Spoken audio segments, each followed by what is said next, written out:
السلام عليكم ورحمة الله وبركاته، أهلا وسهلا أصدقائنا أصدقاء قناتنا وقناتكم أبطال وبطولات. أبطال وبطولات بكرة هنعمل لقاء مع أبطال مصر حقيقيين إن شاء الله، هتشوفوهم لايف بكرة إن شاء الله الساعة 2. انتظرونا إن شاء الله بكرة في مفاجأة هتكون لأول مرة على قناة على اليوتيوب. إيه هي المفاجأة؟ هتشوفوها بكرة وانتظروها ضروري ضروري ضروري إن شاء الله. اللاعب مزراوي عنده تحقيق في بايرن ميونخ، عملوا تحقيق للأسف بدعمه للعرب وللقضية الفلسطينية. كريم بنزيما مهدد إن يتاخد منه الكرة الذهبية ويتسحب منه الجنسية، وطبعا دي حاجة أول مرة تحصل في التاريخ إن لعيب بعد ما ياخد ألقاب دولية وياخد جنسية تتسحب منه بسبب إن في نائبة برلمانية في فرنسا تتهمه بالخيانة لسياسة بلده عشان بيدعم القضية الفلسطينية. بيج رامي عمل فيديو لايف وبكى فيه، وأظن كلنا شفناه، فيديو قوي جدا، حضراتكم ممكن تراجعوه أو تشوفوه بعد كده. محمد صلاح عمل بوست عمل ملايين في خلال نص ساعة. محمد رمضان عمل فيديو قوي جدا، أظن كلنا شفناه، أو اللي ما شافوش يتفرج عليه ويكتب لي في التعليق يقول لي رأيه إيه. يا ريت حضراتكم تشاركوا معانا بتعليقاتكم وتقولوا لي حاسين ايه بعد فيديو محمد صلاح ومحمد رمضان وبيج رامي، طبعا بخلاف طبعا النجوم المحليين. طبعا اتكلمنا على هالاند لما قرا البوست بتاع محمد صلاح قال ان ده تصرف سوبر من نجم سوبر زي محمد صلاح ودعم القضيه الفلسطينيه. يعني دعم هالاند للبوست بتاع صلاح خلى هندرسون لاعب ليفربول السابق وكمان ارنولد لاعب الدوري الانجليزي يتفاعلوا وليهم رد فعل قوي جدا ان هم كانوا موافقين على راي محمد صلاح.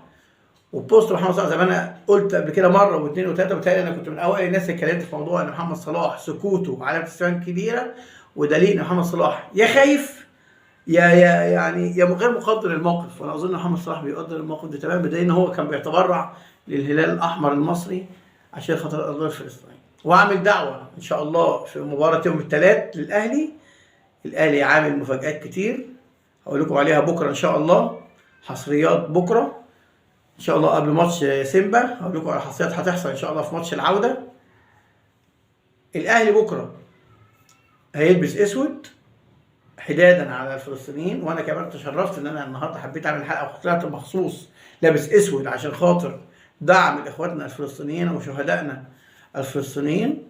الاهلي هيلبس طقم اسود في مباراه سيمبا بكره في الافتتاح ان شاء الله. خد اذن من الاتحاد الافريقي الكاف ان يلبس بكره الشاره السوداء ويلبس طقم اسود في اسود، تيشيرت وشورت وشراب عشان خاطر حدادا على اخوه الفلسطينيين. وان شاء الله ماتش العوده يوم الثلاث كل الجماهير الاهلاويه 30,000 متفرج وافقت عليها قوات او يعني وزاره الداخليه والقوات الامنيه في مصر. هيبقى 30,000 اهلاوي ان شاء الله هيلبسوا اسود وهيرفعوا علم فلسطين، وهنشوف بنرات ونشوف احتفاليات ونشوف هتافات لفلسطين ان شاء الله هتهز استاد القاهره ان شاء الله. وانا هتشرف ان شاء الله اروح مخصوص وهعمل لايفات من هناك، وهتشوفوا ان شاء الله حاجات متميزه هناك من جوه داخل الاستاد وفي اجواء هنعيش اجواء الحدث. يعني نكمل كلامنا. طبعا احنا قناتنا رياضيه لكن بتتكلم على البطولات، ومفيش حد بطل زي ما قال كابتن محمد مجدي قفشه اكتر من الفلسطيني ان شاف ده كله ولسه بيقاوم ولسه يعني بيحاول يوصل قضيته. فهم فعلا دول الابطال الحقيقيين. انا اسف بطول في الموضوع ده، لكن الموضوع ده ان ما كناش بنفكر فيه مش هنبقى مصريين، مش هنفكر فيه مش عرب، مش هنفكر فيها نبقى مسلمين حقيقيين. لازم ندعم قضيتنا الاساسيه، قضيه بلدنا، قضيه عروبتنا، قضيه ديننا، نصره الاسلام على اليهود.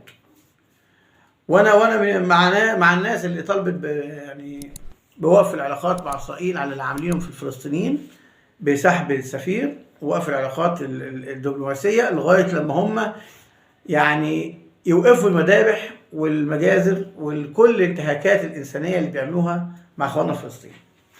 مش عايز اطول عليكم لكن نرجع تاني لموضوعنا.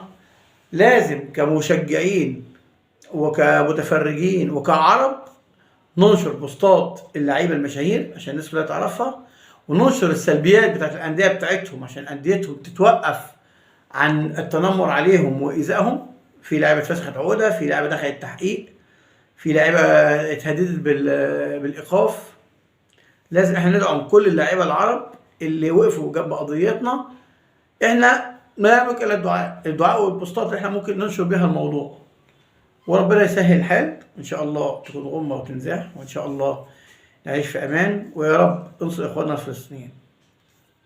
مش هطول عليكم، انا بحب اعمل فيديوهات لايت كده خفيفه على قلوبكم عشان خاطر ما حدش يزهق مني، عشان لسه زي ما قلنا بس تجريبي وبنظبط القناه ونظبط الدنيا.